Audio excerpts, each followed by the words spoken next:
To poly study. So guys, आज आपकी जो टूल इंजीनियरिंग की आप बात कर रहे थे कि कब से स्टार्ट करने वाले हैं, जो टूल इंजीनियरिंग का जो सब्जेक्ट था आपका कि उसके एमसीक्यू कब से स्टार्ट करने वाले, तो आज से ही आपके टूल इंजीनियरिंग के स्टार्ट कर दिए हैं। और जो आपका लास्ट सब्जेक्ट जो बचा है आपका, ठीक है, जिसका नाम है आई, और इसको शॉर्ट में हम आई बोलते हैं, और उसका फुल नेम है इंडस्ट्रियल इंजीनियरिंग, ठीक है। तो यहाँ पर जो अगला जो नेक्स्ट सब्जेक्ट है आपका, तो इसके ऊपर भी हम जल्द ही वीडियो बनाने वाले हैं। इसके भी मैंने एमसीक्यू तैयार किए हैं, ठीक है। अभी बहुत सारे बचे हुए हैं एमसीक्यू इसके, ठीक है। मैं बहुत अच्छे लेवल से इनके एमसीक्यू बना रहा हूँ। और तो गाइस, यहाँ पर मैं आपको एक चीज़ बताना चाह रहा हूँ कि मैंने एमसीक्यू बहुत अच्छे तरीके से बनाए हैं और आपकी बहुत ज़्यादा हेल्प हो रही होगी एमसीक्यू से, ठीक है। तो यहाँ पर जो आपके एमसीक्यू हैं बहुत अच्छे तरीके से हैं। सो गाइस, मैं यहाँ पर एक बात कहना चाहता हूँ कि वीडियो को ज़्यादा से ज़्यादा शेयर करें और वीडियो को लाइक करें, और कोई भी क्वेरी आप कमेंट में पूछ सकते हैं, ठीक है ना। तो यहाँ पर हम बात करने वाले हैं टूल इंजीनियरिंग का पहला एमसीक्यू आपके सामने है। ये बेसिक क्वेश्चन है जो कि आपसे कभी भी पूछा जा सकता है और आपको पता भी होना चाहिए। यहाँ पर सबसे पहला क्वेश्चन मैंने बेसिक टूल से ही उठाया है कि एक टूल होता है आपका पेचकस, जो कि आपने देखा भी होगा। सभी बेसिकली जितने भी स्टूडेंट हैं सभी जानते हैं पेचकस के बारे में। तो यहाँ पर पेचकस के आपको पार्ट नहीं पता होंगे कि कौन सा पार्ट को हम क्या बोलते हैं, कौन से पार्ट को हम क्या बोलते हैं, ठीक है ना। तो पहला यहाँ पर ऑप्शन है आपका शैंक, दूसरा है आपका ऑप्शन हैंडल, और तीसरा है ब्लेड, ठीक है। कौन सा भाग है, तो यहाँ पर अगला नेक्स्ट ऑप्शन है ऑल ऑफ एबव, मतलब ये सभी। तो यहाँ पर जो आपका हैंडल भी होता है, शैंक भी होता है, ब्लेड भी होता है इसमें, तो यहाँ पर आपका राइट आंसर होगा डी ऑप्शन, ठीक है। यहाँ पर कौन सा आपका ऑप्शन होगा सही, ऑप्शन नंबर डी, ठीक है। नेक्स्ट क्वेश्चन है आपका ट्विस्ट ड्रिल। देखो यहाँ पर ट्विस्ट ड्रिल की बात करें, जो कि ड्रिलिंग मशीन में लगा होता है, हम जिसे बोलते हैं ट्विस्ट ड्रिल, ठीक है। तो यहाँ पर वो किस मटेरियल का बना होता है। पहला ऑप्शन है आपका एल्युमिनियम, दूसरा ऑप्शन है आपका कॉपर, तीसरा ऑप्शन है माइल्ड स्टील, चौथा ऑप्शन है हाई स्पीड स्टील, ठीक है। तो यहाँ पर जो आपका ऑप्शन राइट होगा वो होगा हाई स्पीड स्टील, मतलब HSS, ठीक है। वो ज़्यादातर इन्हीं के बने होते हैं यहाँ पर, ठीक है। नेक्स्ट क्वेश्चन की ओर चलते हैं। नेक्स्ट एमसीक्यू क्या है आपका, तो यहाँ पर है ड्रिल, जो डिफ्ट का प्रयोग किया जाता है, किस लिए हम ड्रिल डिफ्ट का प्रयोग करते हैं। तो जॉब में टूटे ड्रिल को निकालने के लिए, या ड्रिल को सही स्थान पर लाने के लिए, या ड्रिल चक को मशीन में फिट करने के लिए, या टेपर सैग या ड्रिल चक को मशीन स्पिंडल से निकालने के लिए। तो यहाँ पर जो ड्रिल डिफ्ट का प्रयोग होता है वो होता है option number D, right answer होगा। क्योंकि हम जो टेपर होता है, ठीक है, टेपर सैग और ड्रिल के चक को मशीन स्पिंडल से निकालने के लिए हम काम करते हैं ड्रिल डिफ्ट का, ठीक है। नेक्स्ट क्वेश्चन है आपका रीमर का प्रयोग। तो किसके लिए करते हैं हम रीमर, छिद्र का व्यास बढ़ाने के लिए और छिद्र को फिनिश करने के लिए, छिद्र को परिशुद्ध माप में बनाने के लिए, या उपरोक्त में से कोई नहीं। अब देखो यहाँ पर एक क्वेश्चन, यहाँ पर एमसीक्यू ये भी बन सकता था, ये मैंने बेसिकली यहाँ पर लिखा नहीं है, मतलब मेंशन नहीं किया है, क्योंकि बेसिकली ये क्वेश्चन सभी को पता होगा।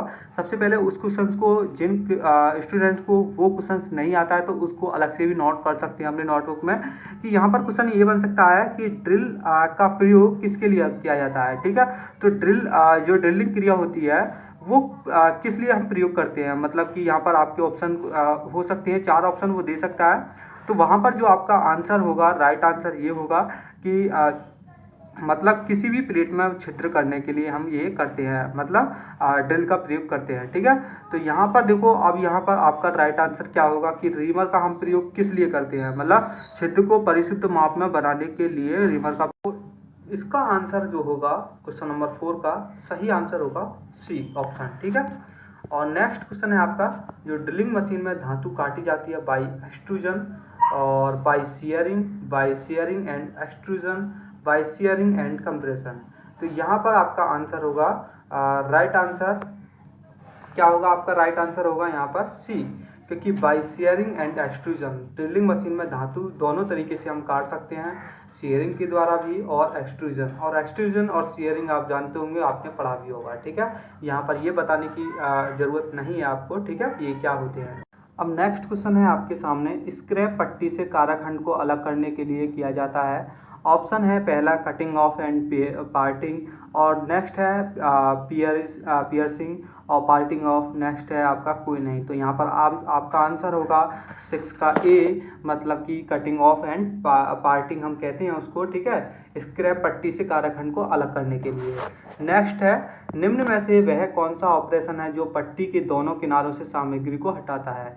ये आपका सेविंग हम उसे बोलते हैं, या नॉचिंग बोलते हैं, या आप उसको क्या बोलते हैं, ट्रिमिंग बोलते हैं उस ऑपरेशंस को, और या कोई आपका नेक्स्ट ऑप्शन है कोई नहीं, इनमें से कोई नहीं। तो यहाँ पर आपका आंसर होगा बी, नॉचिंग, हम उसको क्या बोलते हैं, नॉचिंग बोलते हैं, ठीक है ना। तो आपको ये इतना मालूम भी हो गया कि नॉचिंग क्या होती है, ठीक है। नेक्स्ट है आपका, निम्न में से वह कौन सा ऑपरेशन है जो पहले कटे हुए किनारे की सतह को सही आयाम तक आसानी से समाप्त किया जाता है, मतलब निवलिंग द्वारा या ट्रिमिंग द्वारा या सेविंग द्वारा, या ऑप्शन में कोई नहीं। तो यहाँ पर आपका आंसर कौन सा होगा, यहाँ पर राइट ऑप्शन होगा सेविंग, ठीक है। नेक्स्ट क्वेश्चन है, चित्र को देखकर पहचान करें कि यह कौन सी प्रक्रिया है। देखो यहाँ पर एक ऊपर से फ्लोर है, मतलब कोई दबाव वाली वस्तु गिरी जा रही है, नीचे आपकी प्लेट रखी हुई है, फिर प्लेट पर प्लेट कहाँ पर रखी हुई है, डाई के ऊपर। तो यहाँ पर जो ये प्रक्रिया हो रही है आपको पहचान करनी है कि ये कौन सी प्रक्रिया हो रही है, मतलब कौन सा ऑपरेशन हो रहा है, ट्रिमिंग, निबलिंग या नॉचिंग या कोई नहीं। देखो यहाँ पर मैं आपको एक चीज़ और बता रहा हूँ, आपके पास बुक है तो अच्छा है, या नहीं भी है तो कोई दिक्कत नहीं है, मैं आपको टेलीग्राम पर PDF गेर दूंगा, मतलब वहाँ पर, ठीक है, पहले चैप्टर की, तो वहाँ से देख सकते हो आप इन चित्रों को, चित्र के द्वारा भी MCQ पूछ सकता है वो, ठीक है ना, ऐसा नहीं है, क्वेश्चन बन सकता है ये, ठीक है, क्योंकि MCQ चित्र की सहायता से भी बहुत कई बार पूछे गए हैं। ओके, और यहाँ पर आपका आंसर होगा ट्रिमिंग, ये जो प्रक्रिया हो रही है ये ट्रिमिंग प्रक्रिया यहाँ पर हो रही है। नेक्स्ट है, किसी प्लेट में छिद्र करने की प्रक्रिया को क्या कहते हैं। अब देखो यहाँ पर मैंने पीछे भी ड्रिल की सहायता से बताया, तो यहाँ पर भी ड्रिलिंग का कोई भी ऑप्शन नहीं है, तो यहाँ पर नहीं है। तो अब यहाँ पर इन ऑप्शन की सहायता से ही हम ये जानेंगे कि इनमें से सही कौन सा है। पहला ऑप्शन है पियर्सिंग, नेक्स्ट है ब्लैंकिंग, या option number C both A and B, या डी कोई नहीं। तो यहाँ पर आपका आंसर सही होगा यहाँ पर सी बोथ ए एंड बी, ठीक है, क्योंकि ब्लैंकिंग में भी हम छेद करते हैं और पियर्सिंग में भी हम छेद करते हैं, क्योंकि ब्लैंक में मतलब किसी भी छेद के आकार के हम टुकड़े काट देते हैं बाकी, और ऐसे ही पियर्सिंग में हम संक्रिया करते हैं, ठीक है। तो निम्न में से कौन प्राकृतिक अपकर्षक है। अपकर्षक का मतलब है ग्राइंडिंग, जो आपके ग्राइंडिंग व्हील होते हैं, ग्राइंडिंग प्रक्रिया होती है, तो उसमें वो ग्राइंडिंग व्हील होता है, तो वो किसका बना होता है, Al2O3 का, ठीक है, या बोरॉन कार्बाइड, या कोरोंडियम, ठीक है, या कैल्शियम कार्बाइड। तो यहाँ पर आपका आंसर होगा सी, कोरोंडियम का वो बना होता है, ठीक है ना। अब नेक्स्ट है आपका ऑप्शन, ग्राइंडिंग पहिया चमकदार हो जाता है। ऑप्शन ए, बॉन्ड के घिसने से, अपकर्षक कण के घिसने से, अपकर्षक के टूटने से, पहिए में दरारें पड़ने से।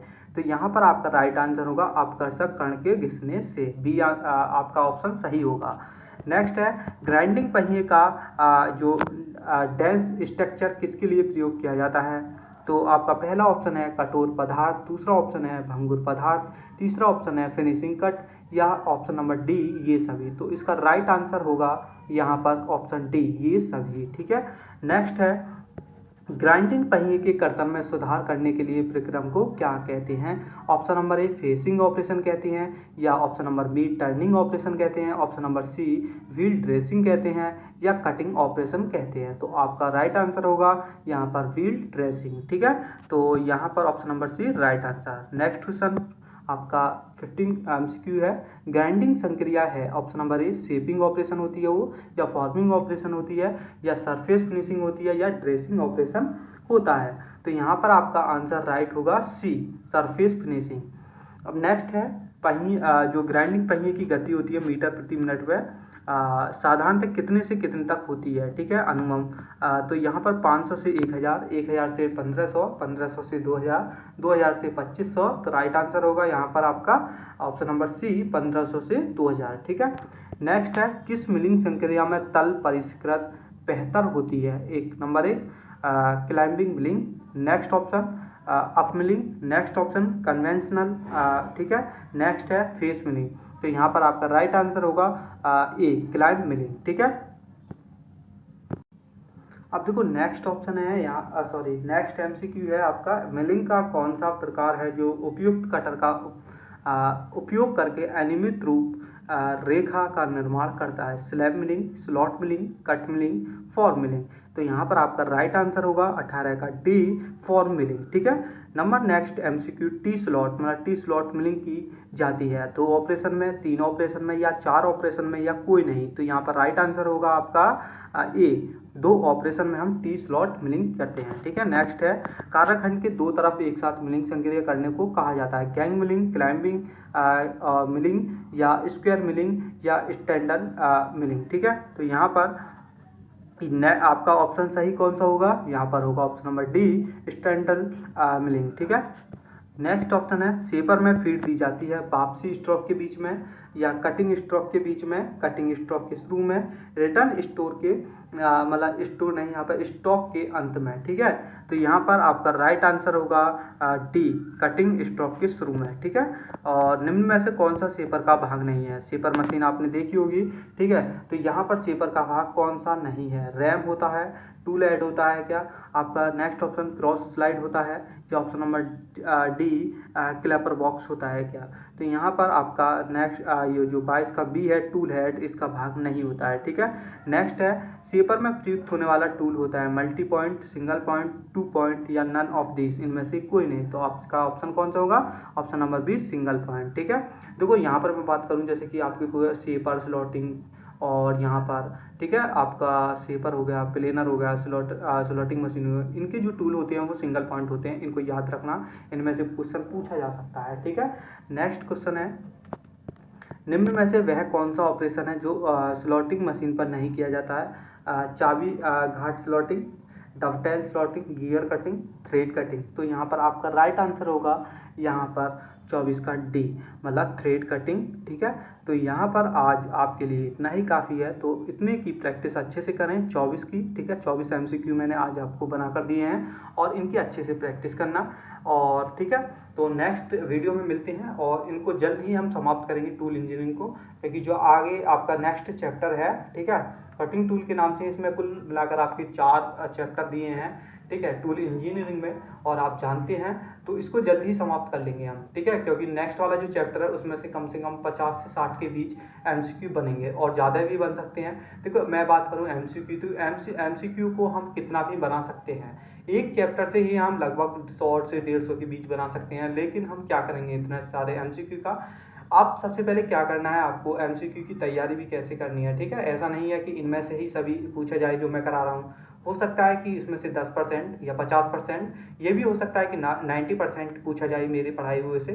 ठीक है, तो आपको पूरी तरीके से मेरे यहाँ पर जो एमसीक्यू हैं इन पर ही डिपेंड नहीं रहना है, आपको खुद भी तैयारी करनी है। ठीक है, सेल्फ डिपेंड। ठीक है, और सेल्फ में क्या करना है आपको, सबसे पहले मैं आपको ये बताने वाला हूँ सेल्फ में करना क्या है। आपको थ्योरी अच्छे से पढ़नी है, एक एक पॉइंट को कि उसका वर्क क्या होता है। ठीक है, यहाँ पर जो भी मैं चीज़ एमसीक्यू आपको करा रहा हूँ इनकी अच्छे से प्रैक्टिस कर लेना, क्योंकि मैं एमसीक्यू जो बना रहा हूँ वो अच्छे लेवल के बना रहा हूँ। ठीक है, आपको जरूर इनमें से बहुत सारे एमसीक्यू मेरे पढ़ाई हुए में से वहाँ हुबहू आपको देखने को मिल सकते हैं। ठीक है ना, तो वीडियो को शेयर करें ताकि सभी स्टूडेंट की भी मदद हो सके। मिलते हैं नेक्स्ट वीडियो में। Thank you.